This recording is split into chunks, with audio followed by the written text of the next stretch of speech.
Harargeeti hiigaa namni seenaa tanan dabarsin hin jiru. Jimaa kan kee yeroodhaan fudhattee takka ganda keetii hojii deemtee baadiyyaa keessa dhoqqee tana lallaayitee dhuftee fudhattee dhuftee sii mana qo'annaa kan keetii akkanatti oloo seen roobni tokko ala kanaa itti gadhiisa.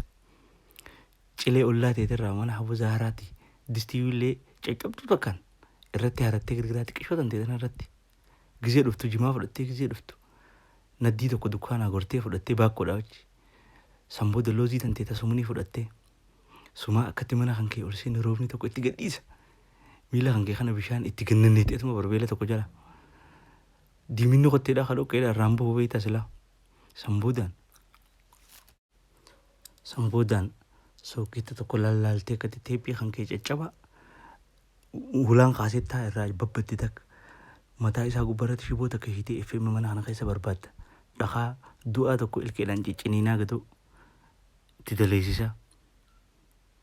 Suma akkanatti godhu kana roobni kun ala kanaa roobaa udureefuu bittee dhufte tokko qabsiifattee suma akkatti afaanii jimaa ciratuu eegale.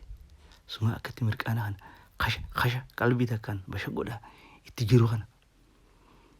Intala naddii baakoo naddii gubbaa jirtu takka laalaa bareedduu takka silaan tana fuudhee faayichaa akkatti qalbii tantee tana rahaa goosisa. Ala wayii zabana san hiraar waa takka hin jiru gaa hiraar.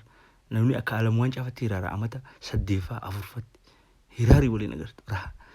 Suma akka rakkoo kana saayibni kan kee tokko fiigaa dhufa karoobni jiise tokko mee qamisa kan kee tokko nakkan isin jaa qamisa gartee bororaa tokko qamisa babbareedaa kana namatti kan nitu keessaa hati qodhukkaa tokko laaltee itti kan nita ka isaa kana baasee gaara fannisaa hanga goggoguu fi akkasi bira qabu awwa sambooda akkasitti waliin haasawaa hiigaa jecha wal jala wayi namni rahaan zabana san numa jirti wayi qissaa qureeshota